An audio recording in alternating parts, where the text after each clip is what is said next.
Hello everyone, आप सभी लोग कैसे हैं। आई होप आप लोग स्वस्थ होंगे, मस्त होंगे और अपनी पढ़ाई लिखाई बेहतरीन रूप से व सुचारू रूप से कर रहे होंगे। मैं आप सभी का स्वागत करता हूं आपके अपने ऑनलाइन प्लेटफॉर्म प्रशिक्षण क्लासेस पर। गाइज, मेरे साथियों, हम लोगों ने सुपर 30 बैच के अंतर्गत जो है अभ्यास श्रृंखला 25 का अध्ययन कर लिया गया था।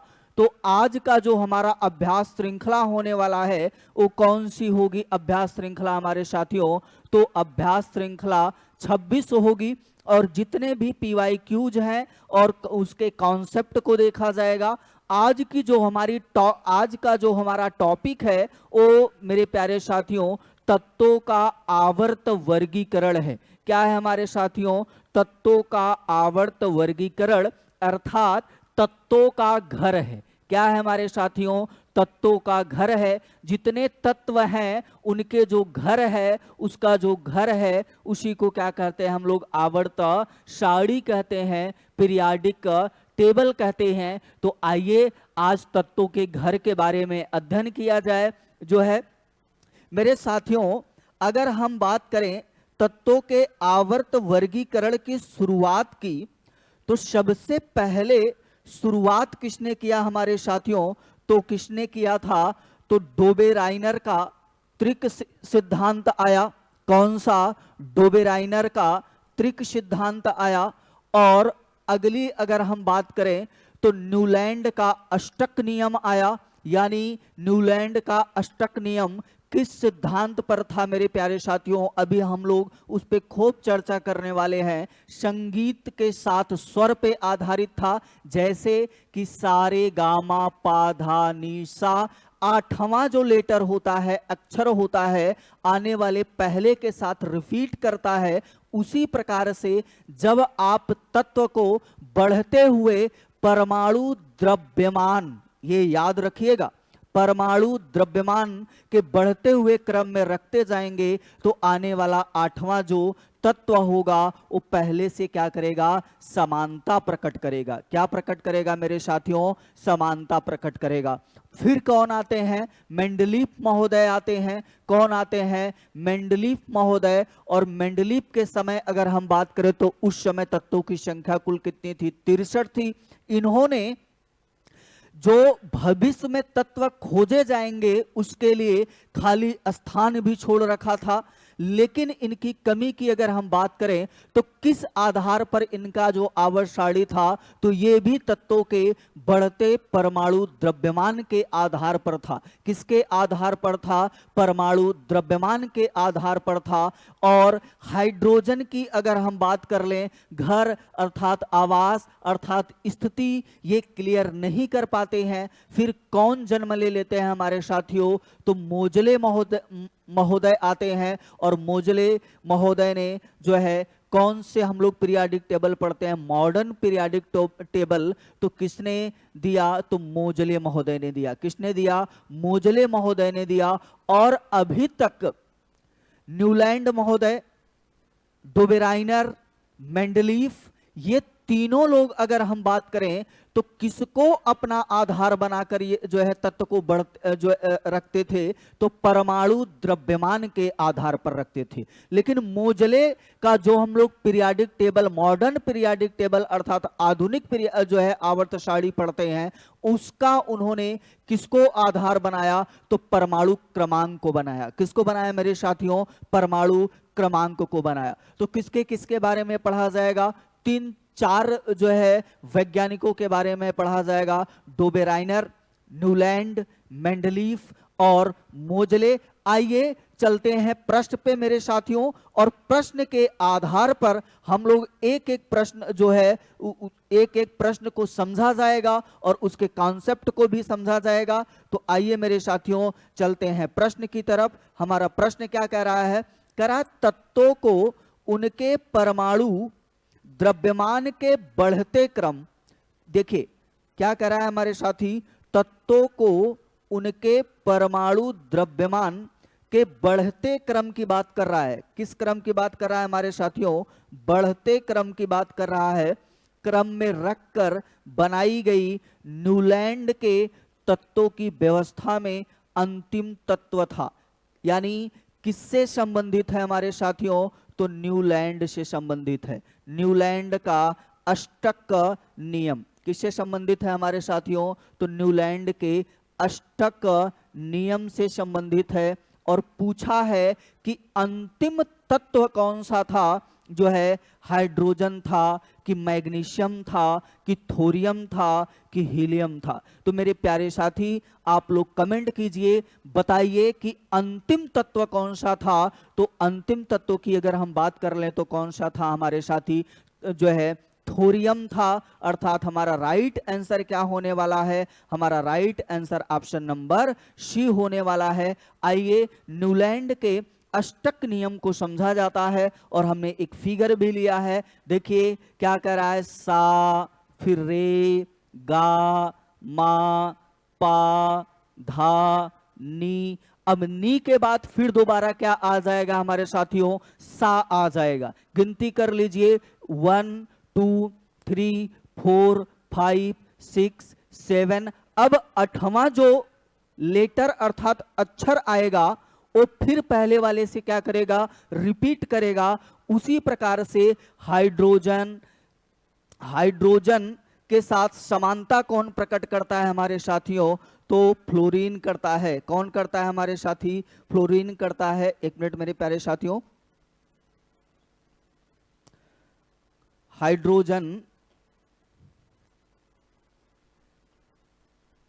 हाइड्रोजन के साथ समानता कौन प्रकट करेगा? फ्लोरीन। लिथियम के साथ कौन करेगा? सोडियम। आप लोग देख रहे होंगे कि यहां से गिनती कीजिए, 1 2 3 4 5 6 7, 8वां रिपीट किया। और जब रिपीट करेगा इसका मतलब है इन दोनों का जो है भौतिक रासायनिक गुण क्या होंगे? समान होंगे। चलिए फिर इसका देख लीजिए, लिथियम से शुरू कीजिए, 1 2 3 4 5 6 7 8। तो न्यूलैंड का अष्टक नियम किससे संबंधित था हमारे साथी? जो संगीत के साथ स्वर से संबंधित था। जैसे संगीत का पहला लेटर जो है आने वाले 8वें जो है लेटर, जैसे 7वां खत्म होता है 8वां आता है, फिर रिपीट करता है, वैसे तत्व भी क्या करते हैं? रिपीट करते हैं। और इन्होंने आधार किसको बनाया था? जो है तो परमाणु द्रव्यमान को बनाया था। किसको बनाया था हमारे साथियों? तो परमाणु द्रव्यमान को बनाया था, ना कि परमाणु क्रमांक को बनाया था। यानी शुरू के जितने जो है मोजले को छोड़कर जितने भी जो है वैज्ञानिक थे, उन्होंने किसको आधार बनाया था? परमाणु द्रव्यमान को आधार बनाया था। आइए चलते हैं अगले प्रश्न की तरफ। स्क्रीनशॉट ले लेंगे मेरे साथियों, 1 मिनट इसको हटा देते हैं। जो है जो बीच में लिखा गया है, आप लोग इसको इसका स्क्रीनशॉट ले लीजिए, फिर हम आगे बढ़ें। चलिए, आई होप आप लोग जो है कि नोट कर लिए होंगे। चलिए चलते हैं अगले प्रश्न की तरफ। कह रहा है किसने मेरे साथी, कह रहा है किसने अष्टक नियम की खोज की और इसकी तुलना संगीत में पाए जाने वाले अष्टक से की? तो मेरे साथी अभी तो इसलिए हमने आपको विथ फिगर समझाया कौन थे। तो मेरे साथी आप लोग कमेंट करेंगे कौन थे? डोबेराइनर थे कि जैकब बमर थे कि मेंडलीफ थे कि न्यूलैंड थे? तो मेरे साथियों न्यूलैंड का अष्टक नियम, यानी हमारा राइट आंसर क्या होगा मेरे साथी? हमारा सही उत्तर क्या होगा? तो ऑप्शन नंबर डी होगा, न्यूलैंड्स। कौन होंगे? न्यूलैंड्स होंगे। चलिए चलते हैं अगले प्रश्न की तरफ हमारे साथी। अगला प्रश्न क्या कह रहा है?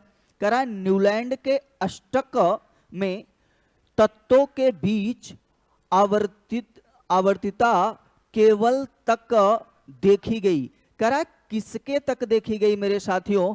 तो मेरे साथी कह रहा है कैल्शियम, कार्बन, क्रोमियम, कोबाल्ट, किसके तक जो है देखी गई? तो कैल्शियम। हमारा राइट आंसर क्या होगा हमारे साथी? तो ऑप्शन नंबर ए हमारा राइट आंसर होगा जो है। चलिए चलते हैं अगले प्रश्न की तरफ। अगला प्रश्न क्या कह रहा है? कह रहा है न्यूलैंड के अष्टक में किन 2 तत्वों के गुण समान पाए जाते हैं। तो अभी तो हमने बताया था हमारे साथी कि न्यूलैंड के अष्टक में किन दो तत्वों के गुण समान पाए जाते हैं। तो समान जो है कोश में पाए जाएंगे, लिथियम और सोडियम में पाए जाएंगे। आइए आप लोगों को फिर से दिखा भी देते हैं कि समानता पाई जा रही है कि नहीं। जो है लिथियम इधर है मेरे प्यारे साथियों, एक मिनट, लिथियम को देख लीजिए और फिर क्या जो है कौन है, सोडियम। तो हमारा राइट आंसर इस प्रश्न क्या होगा, तो लिथियम और सोडियम होगा। किसको होगा, लिथियम और सोडियम। देखिए मेरे प्यारे साथियों, ये सब आपको याद करना पड़ेगा, बिना याद किए काम नहीं बनने वाला है। ठीक है, चलें आगे चलते हैं अगले प्रश्न की तरफ।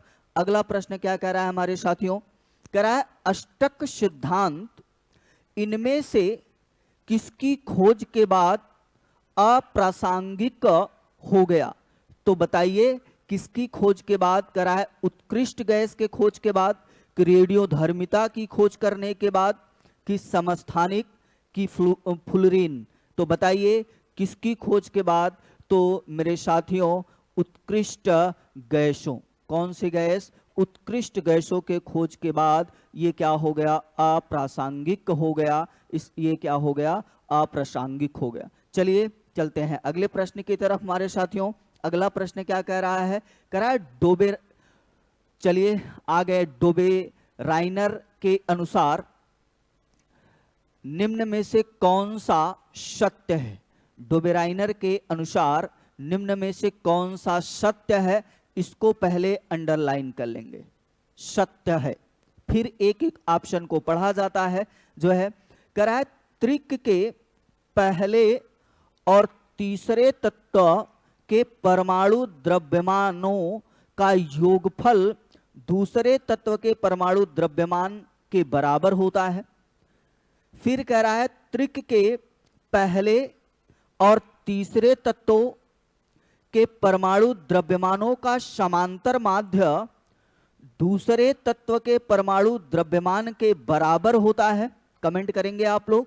फिर कह रहा है त्रिक के पहले और दूसरे तत्वों के परमाणु द्रव्यमानों का योगफल तीसरे तत्व के परमाणु द्रव्यमानों के बराबर होता है।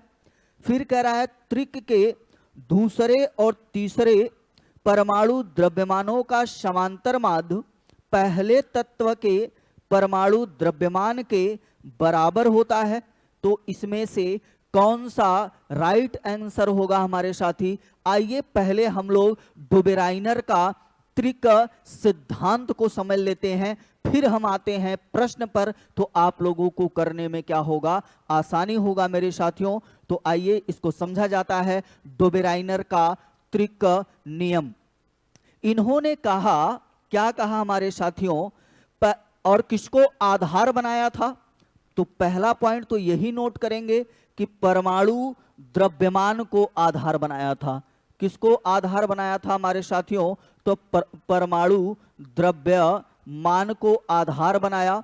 बढ़ते क्रम में इन्होंने रखना प्रारंभ किया और बताया कि ए पहले तत्व का और तीसरे तत्व का, किसका, तीसरे तत्व का जो औसत होगा वह जो है क्या हो जाएगा, बी का परमाणु द्रव्यमान होगा। अर्थात ए और सी का औसत जो होगा, औसत हम लोग कैसे निकालते हैं, जो है बाई 2 कर देते हैं और हमको क्या मिल जाएगा, बी का वैल्यू मिल जाएगा। क्या मिल जाएगा हमारे साथियों, बी का हमें मान प्राप्त हो जाएगा। मान का मतलब परमाणु द्रव्यमान प्राप्त हो जाएगा। आइए चलते हैं, एक मिनट मेरे प्यारे साथियों।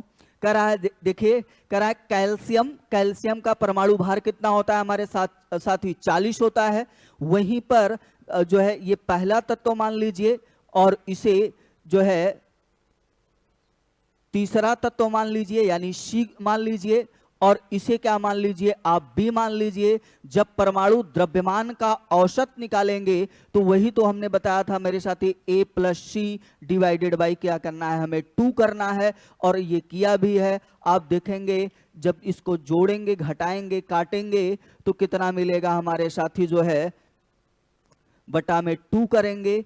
क्या 2 करेंगे, कैल्शियम का परमाणु भार यानी तत्व ए का परमाणु भार, फिर दूसरा तत्व तीसरे का परमाणु भार, दोनों को जोड़कर बाई 2 करेंगे तो इसका क्या मिल जाएगा, औसत मिलेगा। और लगभग समथिंग कितना मिल जाएगा हमारे साथी, 88.5 मिल जाएगा। यही बी का क्या हो जाएगा, जो है हमारे सॉरी बी का समथिंग की हम बात कर रहे हैं, तो यही बी का क्या हो जाएगा, परमाणु द्रव्यमान हो जाएगा। इधर देखेंगे कि लिथियम का कितना है, 7 है, और वहीं पर अगर पोटेशियम की बात किया जाए तो जो है कितना आएगा हमारे साथ, 39 है। और इनको जब आप इनका औसत निकालेंगे तो लगभग कितना मिलेगा, लगभग की अगर बात किया जाए तो 23। फिर इसी प्रकार से आप इस एग्जाम्पल को देख सकते हैं। तो इसलिए आपको ऐसे प्रश्न करने के लिए आपको परमाणु द्रव्यमान याद करना पड़ेगा। ठीक है, चलिए चलते हैं प्रश्न की तरफ। जो है प्रश्न क्या कह रहा था, कह रहा जो है त्रिक के पहले और तीसरे तत्वों के परमाणु द्रव्यमानों का योगफल, मैंने कहीं पर योगफल बताया था क्या मेरे साथी, योगफल की बात कर रहा है, यानी पहले और तीसरे को का योगफल दूसरे तत्व का परमाणु द्रव्यमान होता है। तो क्या मेरे साथी ए प्लस सी इक्वल टू जो है तीसरे बी का परमाणु द्रव्यमान मैंने कहीं बताया क्या, नहीं। चलिए फिर कह रहा है त्रिक के पहले और तीसरे तत्वों के परमाणु द्रव्यमानों का समांतर माध्य, बिल्कुल सही हमारे साथी, ए प्लस सी डिवाइडेड बाई 2 दूसरे तत्व के परमाणु द्रव्यमान के बराबर होता है। जब आप सॉल्व इसे कर लेंगे तो हमें क्या मिल जाएगा, दूसरा तत्व। तो कौन सत्य है, तो सत्य कौन है हमारे साथी, तो ऑप्शन नंबर बी हमारा राइट आंसर होगा जो है। चलिए चलते हैं अगले प्रश्न की तरफ। हमारा अगला प्रश्न क्या कह रहा है हमारे साथी, आइए एक एग्जाम्पल भी हमने ले रखा है।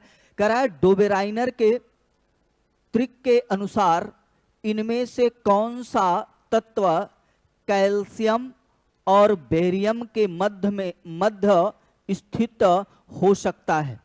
आइए देखते हैं कौन स्थित हो सकता है। तो हमने क्या बताया था हमारे साथी, ए प्लस सी बाई क्या हमें करना है 2, और सॉल्व कीजिए। ए का वैल्यू कितना दे रखा है मेरे साथी, तो 40.1 40.1 प्लस में हम लोग क्या करने वाले हैं हमारे साथी, जो है सी का वैल्यू कितना दे रखा है 137.3 137.3 डिवाइड में क्या कर लेंगे मेरे साथी 2 कर लेंगे। और अगर जो है कि इसको जोड़ा जाए तो 137 प्लस में कितना करेंगे मेरे साथी 40 कर लीजिए, 7 आ जाएगा, यहाँ पे भी 7 होगा और यहाँ पर 1, और पॉइंट को अगर जोड़ोगे तो 0.4 हो जाएगा। इसको 2 से क्या करोगे मेरे साथी, डिवाइड करोगे, 2 1 जा 2 और 2 8 जा कितना होता है 16। कैरी यहाँ पर फिर बनाएगा जो है तो कितना आ जाएगा 2 8 जा 16, और यहाँ पर अगर सॉल्व करेंगे मेरे साथियों 2 8 जा 16, फिर अगर हम बात करें तो पॉइंट था तो 88 के समथिंग कहीं पर है, तो मेरे साथियों कहां पर है 87.62 है, यानी जो है हमारा राइट आंसर क्या हो जाएगा, ऑप्शन नंबर सी। पहले तत्व का परमाणु द्रव्यमान और तीसरे तत्व के परमाणु द्रव्यमान का आप औसत निकाल लीजिए। जो वैल्यू आएगा, जो मान आएगा, वही दूसरे तत्व का क्या हो जाएगा, परमाणु द्रव्यमान हो जाएगा। क्या हो जाएगा हमारे साथी, परमाणु द्रव्यमान हो जाएगा। चलिए आगे चलते हैं अगले प्रश्न की तरफ। क्या कह रहा है, डोबेराइनर के त्रिक की उपलब्धि क्या थी। जो डोबेराइनर थे, इन्होंने जो त्रिक का नियम दिया, त्रिक सिद्धांत दिया, इनकी उपलब्धि क्या थी, यही आपसे पूछा है। कह रहा है अणुओं की परमाणुता का अध्ययन करने का पहला प्रयास। फिर कह रहा है तत्वों के गुणधर्मों को परमाणु द्रव्यमानों के साथ जोड़ने का पहला प्रयास। फिर कह रहा है तत्वों के रंग का अध्ययन करने का पहला प्रयास, परमाणुओं के आकार का अध्ययन करने का पहला प्रयास। तो मेरे साथियों बताइए इस जो है हमारा राइट आंसर क्या होने वाला है। आप लोग कमेंट कीजिए पहला जो हमारा राइट आंसर क्या होने वाला है।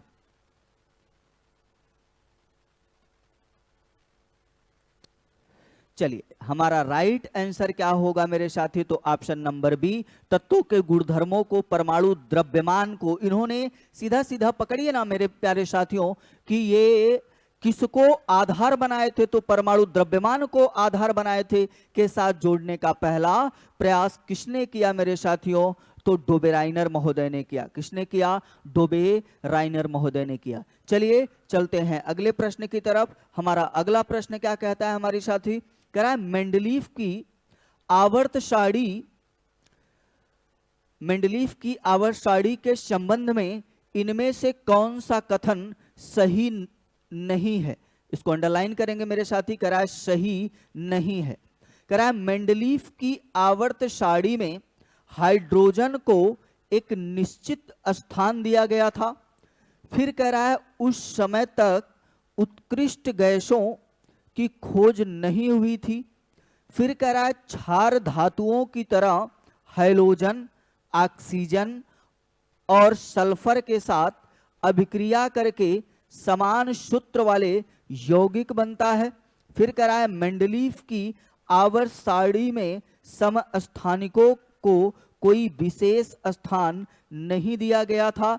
तो हमारे साथी इसका राइट आंसर क्या हो जाएगा, कौन सा सही नहीं है, तो हाइड्रोजन को इन्होंने कोई एक निश्चित स्थान नहीं दिया था हमारे साथियों। तो हमारा राइट आंसर क्या हो जाएगा, ऑप्शन नंबर ए हमारा राइट आंसर हो जाएगा। चलिए चलते हैं अगले प्रश्न की तरफ मेरे साथी। अगला प्रश्न क्या कह रहा है, मेंडलीफ की आवर्त सारणी में क्षैतिज स्तंभ को यानी हमारे साथियों ये वाली जो लाइनें होती हैं क्षैतिज स्तंभ को कहा जाता है इकाई, आवर्त, समूह और वर्ग। क्या कहा जाता है हमारे साथियों, जल्दी आप लोग कमेंट करेंगे और कितनी होते हैं ये भी कमेंट करेंगे। तो मेरे साथियों जो क्षैतिज लाइन होती है वो उसे क्या कहते हैं, आवर्त कहते हैं। क्या कहते हैं, आवर्त कहते हैं, अर्थात पीरियड कहते हैं। और अगर हम बात कर लें कितने थी इनके मेंडलीफ के आवर्त सारणी में आवर्तों की संख्या, तो 7 था। वहीं पर अगर हम बात कर लें वर्ग अर्थात ग्रुप की अगर बात कर लें, ये क्लास हो गया हमारे साथी, इसको जो है कैंसिल कर लीजिएगा। ग्रुप की बात कर लिया जाए, समूह की बात कर लिया जाए, तो एक मिनट मेरे साथियों, समूह ग्रुप, वर्ग की अगर हम बात कर लें तो इसकी संख्या कितनी थी जो है, तो 9 थी। कितनी थी, 9 थी मेरे साथियों। इसको थोड़ा से आप लोग ऑप्शन को जो है सही कर लीजिएगा मेरे प्यारे साथियों, थोड़ा सा मिस्टेक हो गया है।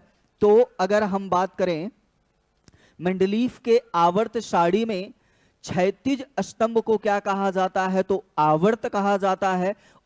और आवर्तों की संख्या कितनी थी, तो आवर्तों की संख्या कितनी थी मेरे साथी, 7 थी। वहीं पर अगर हम बात कर लें वर्ग की संख्या कितनी थी जो है, तो वर्ग की संख्या कितनी थी मेरे साथी, 9 थी। अर्थात जो लाइनें ऊर्ध्वाधर खींची गई होती हैं उसे क्या कहा जाता है, जो है वर्ग कहा जाता है। और इसकी संख्या कितनी थी हमारे साथी, 9 थी। और यहीं पर जब हम लोग मॉडर्न पीरियाडिक टेबल में चलेंगे तो इसकी संख्या कितनी बढ़ के हो जाती है हमारे साथी, 18 हो जाती है। यहीं पर याद कर लीजिएगा।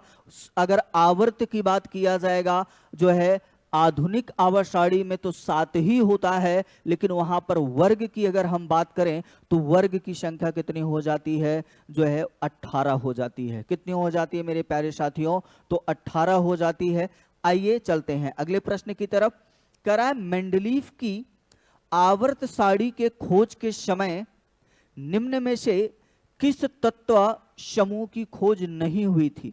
मेरे साथियों, जब मेंडलीफ ने अपना आवर्त सारणी दिया तो उस समय ज्ञात तत्वों की संख्या कितनी थी? तो 63 थी। कितनी थी? 63 थी।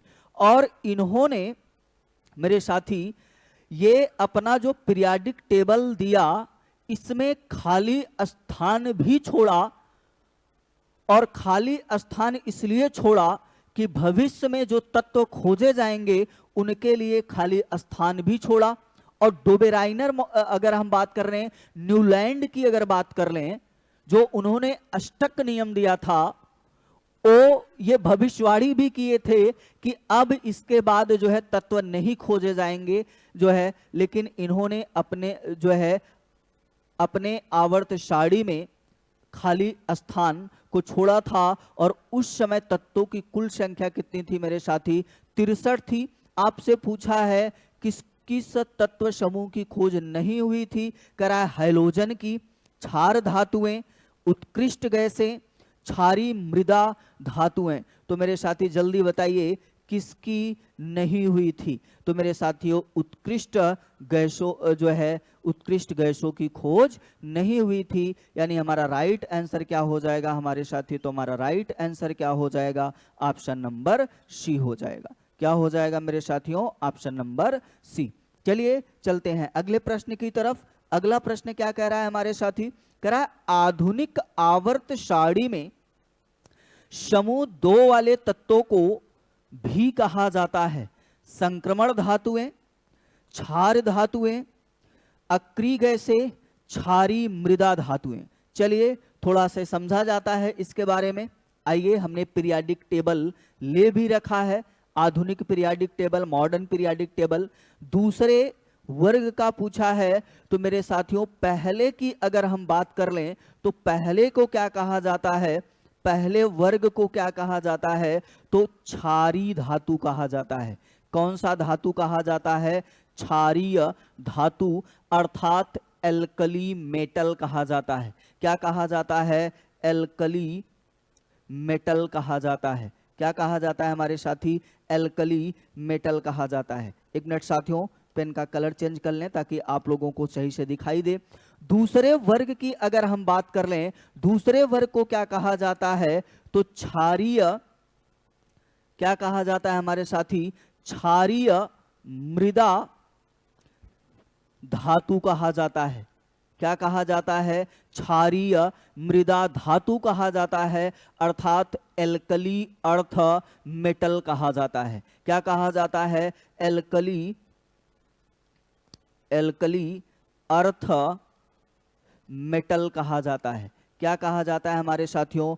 एल्कली अर्थ मेटल कहा जाता है। अगर हम 11वें की बात कर लें, 11वें वर्ग को क्या कहा जाता है? तो उसे सिक्का वर्ग कहा जाता है। कौन सा वर्ग कहा जाता है? सिक्का वर्ग कहा जाता है। सिक्का वर्ग मतलब क्वाइन ग्रुप कहा जाता है। आप सिक्का वर्ग में देखेंगे कॉपर है, एजी है, एयू है, इन सब का सिक्का बनाया जाता था पहले के समय में, तो इसलिए इसे क्या कहा जाता है? सिक्का वर्ग कहा जाता है। वहीं पर अगर हम बात कर लें जो है 17वें वर्ग का, इधर चले आए, 17 वर्ग को क्या कहा जाता है हमारे साथियों? तो हैलोजन वर्ग कहा जाता है। क्या कहा जाता है हमारे साथियों? हैलोजन वर्ग कहा जाता है। क्या कहा जाता है हमारे साथी? हैलोजन वर्ग। 18वें वर्ग की अगर हम बात कर लें, इसे क्या कहा जाता है? तो शून्य वर्ग कहा जाता है। क्या कहा जाता है हमारे साथियों? शून्य वर्ग कहा जाता है। या अगर हम बात कर लें जो है तो अक्रिय वर्ग कहा जाता है। क्या कहा जाता है? अक्रिय वर्ग कहा जाता है। और क्या कहा जाता है? तो नोबेल वर्ग कहा जाता है। कौन सा वर्ग कहा जाता है हमारे साथियों? नोबेल वर्ग कहा जाता है। अगर हम बात कर लें जो है कौन से ब्लॉक, ये पहला और दूसरा जो होता है इसे क्या बोला जाता है हमारे साथी? S block. कौन सा? S block. और जो है 13 से लेकर कहां तक की हम बात कर लें, 18 तक, इसे क्या बोला जाता है? डी ब्लॉक बोला जाता है। और जो है तीसरे वर्ग से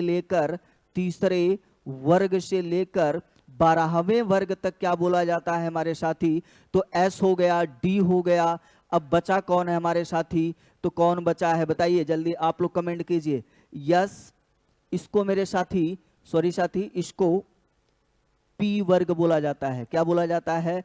पी वर्ग। एक मिनट, इसको पी वर्ग बोला जाता है, इसे डी वर्ग बोला जाता है, और ये बगल में जो दो सोए हुए लटके हुए हैं इसे एफ वर्ग बोला जाता है। क्या बोला जाता है हमारे साथियों? तो इसे एफ वर्ग बोला जाता है।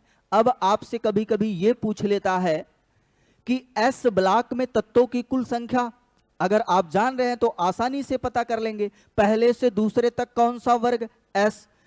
तीसरे से लेके 12वें तक कौन सा वर्ग? डी। 13वें से लेके 18 तक कौन सा वर्ग? पी वर्ग।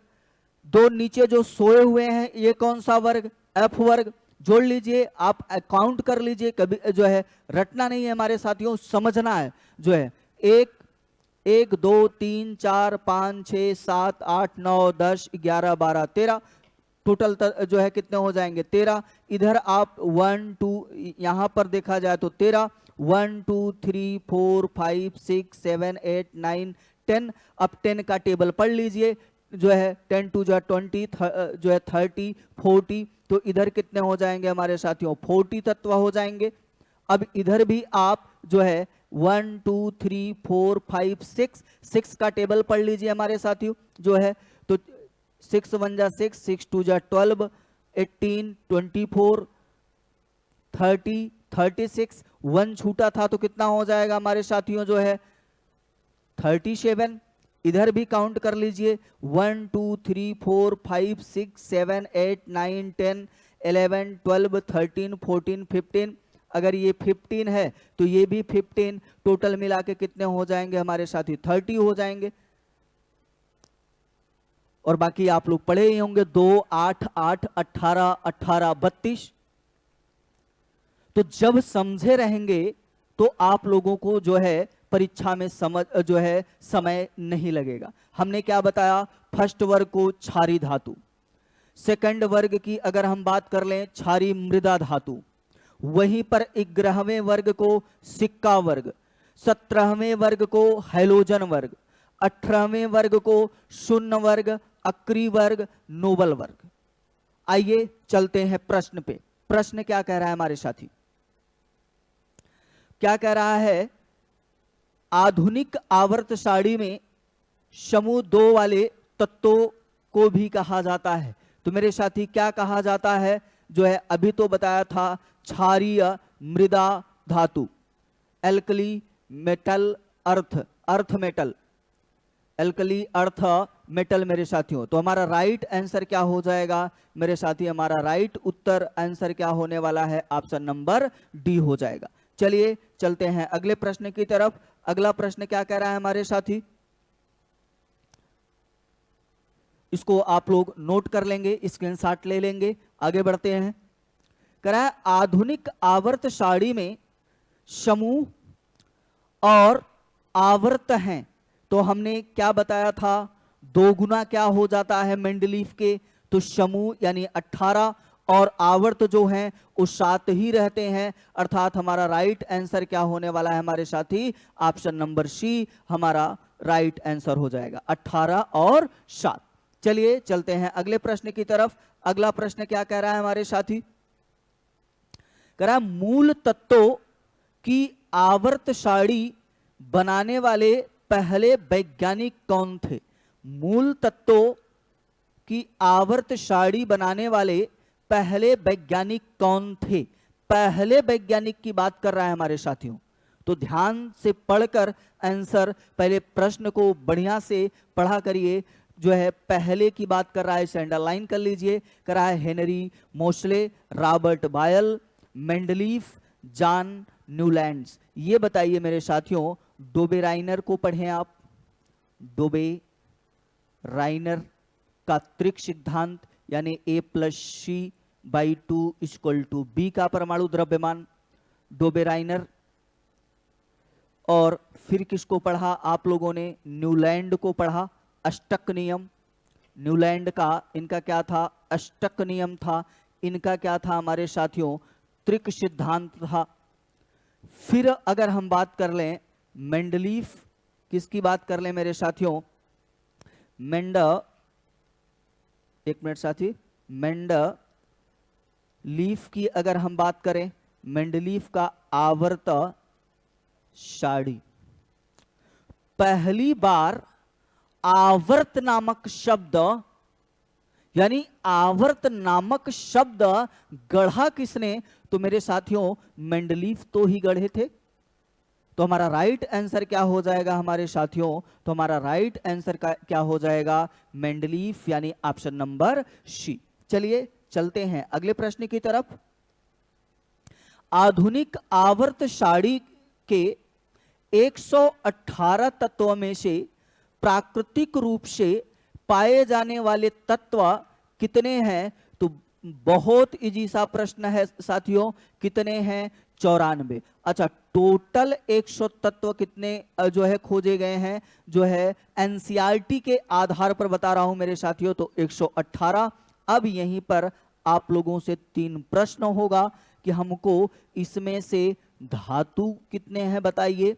नेक्स्ट अगर हम बात करें इसमें से अधातु कितने हैं, और इसमें से उप धातु कितने हैं। जल्दी कमेंट कीजिए, उप धातु कितने हैं, जल्दी कमेंट करेंगे आप लोग।